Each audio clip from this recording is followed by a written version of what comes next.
ചേതക്കിൻ്റെ electric സ്കൂട്ടറാണ് കേട്ടോ. ഇത് നമ്മുടെ വീട്ടിൽ സോളാർ വെച്ച സമയത്ത് ഒരു ഇലക്ട്രിക് സ്കൂട്ടർ എടുക്കണം എന്നുള്ള തോന്നിയപ്പോൾ പല ബ്രാൻഡ് സെർച്ച് ചെയ്ത് അങ്ങനെ ചേതക്കിൻ്റെ ബ്രാൻഡിലേക്ക് വരികയായിരുന്നു. ഈ ബ്രാൻഡിലേക്ക് എടുക്കുകയായിരുന്നു. ഇത് ഞങ്ങൾ എടുക്കുന്ന സമയത്ത് അർബൻ പ്രീമിയം എന്ന് 2 മോഡലേ ഉണ്ടായിരുന്നു. ഒരു ഓൺ റോഡ് 132 147 ഉണ്ടായിരുന്നു. രണ്ടിൻ്റെയും വില വ്യത്യാസം ഉണ്ടായിരുന്നു.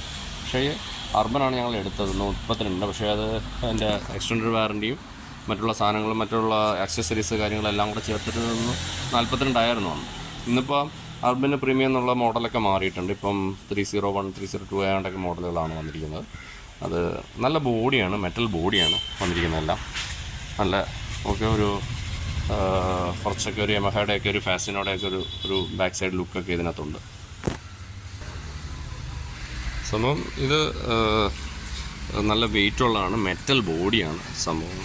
അതിൻ്റെ ഒരു വെയിറ്റൊക്കെ ഉള്ളതുകൊണ്ട് തന്നെ നമുക്ക് വണ്ടി കൊണ്ടു കിടക്കാൻ ഒരു സ്ട്രെങ്ത് ഫീൽ ചെയ്യുന്നുണ്ട്. നമുക്ക് ഇഷ്ടപ്പെട്ടിരിക്കുന്നു സാധനം. വളരെ കംഫർട്ടബിളായിട്ട് തോന്നി കേട്ടോ. ഫസ്റ്റ് ഓഫ് ഓൾ ഇത് കീ ഒന്നുമില്ല. ഇത് ഈ ഡോഗിളാണ് നമ്മൾ സ്റ്റാർട്ട് ചെയ്യാൻ വേണ്ടിയിട്ട് യൂസ് ചെയ്യുന്നത്. ഡോഗിൾ ആക്ച്വലി ഒരു സ്റ്റാർട്ട് സ്വിച്ചും ഇവിടെ. സ്റ്റാർട്ട് സ്വിച്ചിൽ ഒരു ടൈം നമ്മൾ പ്രസ് ചെയ്യുമ്പോൾ ഡയറക്റ്റ്ലി ഇവിടത്തേക്ക് ഡിസ്പ്ലേ എല്ലാം ഓണായി വരും. ഇതിൽ കുറേ കാര്യങ്ങൾ പറഞ്ഞിട്ടുണ്ട്.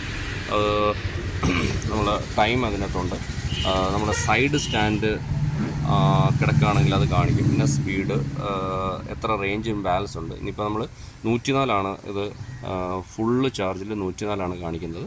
അപ്പോൾ നമ്മൾ കുറച്ച് ഓടിയിട്ടുണ്ട്. അപ്പം ഇതിൽ 69% 69 കിലോമീറ്ററാണ് ഇനി ഓടാനുള്ളത്. അതിനകത്ത് പിന്നെ നമ്മളിവിടെ ഇപ്പോൾ ഈ ഒരു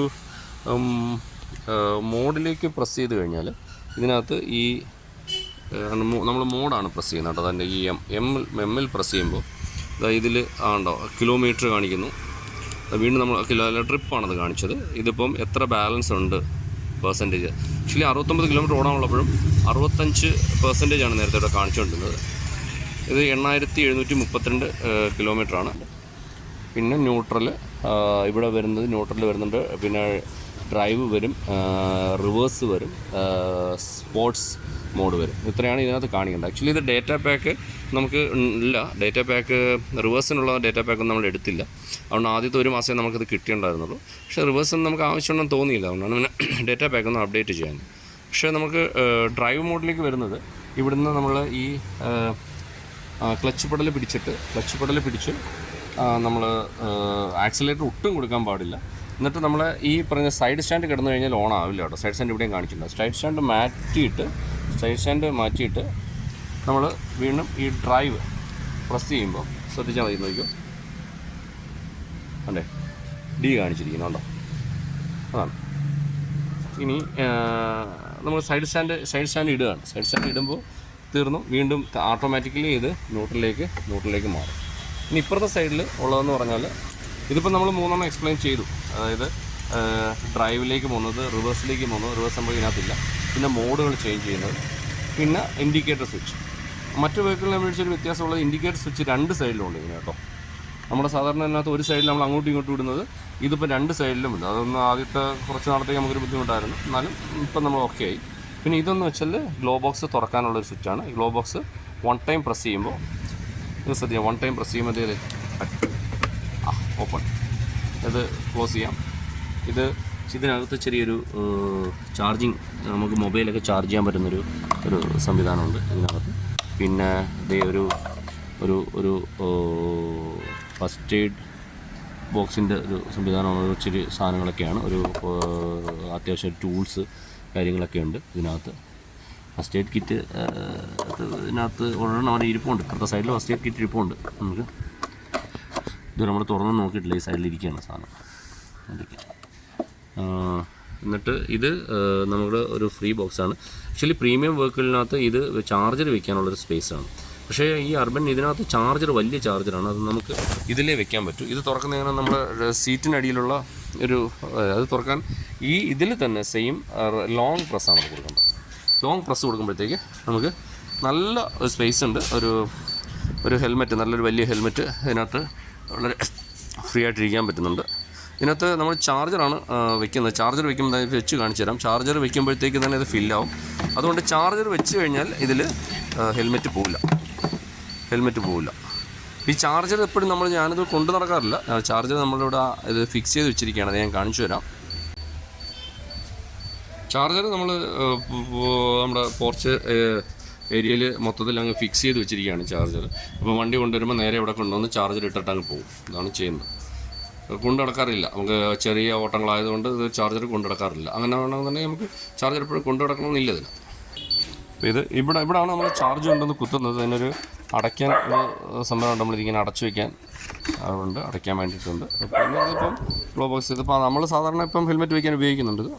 ഇത് നമ്മൾ വെച്ചിട്ട് ഒരു പ്രസ് കൊടുക്കുമ്പോൾ ഇത് ഓണാവും. പിന്നെ എപ്പോഴും ഒരു കാര്യമെന്ന് വെച്ചാൽ ഇപ്പോൾ ഇപ്പുറത്തെ സൈഡിൽ വരുമ്പോഴത്തേക്ക് ഇതിൽ നമുക്ക് ഡിമ്മും ബ്രൈറ്റും വരുന്നുണ്ട്. ഇത് ഹെഡ്ലൈറ്റിൻ്റെ ആണ്. ഇത് ഇൻഡിക്കേറ്റർ, ഇത് ഹോണ് വരുന്നുണ്ട്. അപ്പോൾ ഈ ഹെഡ്ലൈറ്റിൻ്റെ ഒരു കാര്യമുള്ളത് ഡിമ്മും ബ്രൈറ്റ് കഴിഞ്ഞാൽ ഇത് ഹെഡ്ലൈറ്റ് ഓൺ. ഈ ഹെഡ്ലൈറ്റിൻ്റെ ഓണിൻ്റെ പ്രശ്നം എന്ന് വെച്ചാൽ ഇതിൽ വണ്ടി ഓണാണെന്നുണ്ടെങ്കിൽ എപ്പോഴും ഇതിൻ്റെ ഹെഡ്ലൈറ്റിൻ്റെ ഒരു DRL പോലെ ഒരു ചുറ്റുമുള്ള ഒരു LED എപ്പോഴും ഓണായിരിക്കും. രാത്രിയിലാണ് പകലാണ് എപ്പോഴും ഇത് ഓണായിരിക്കും.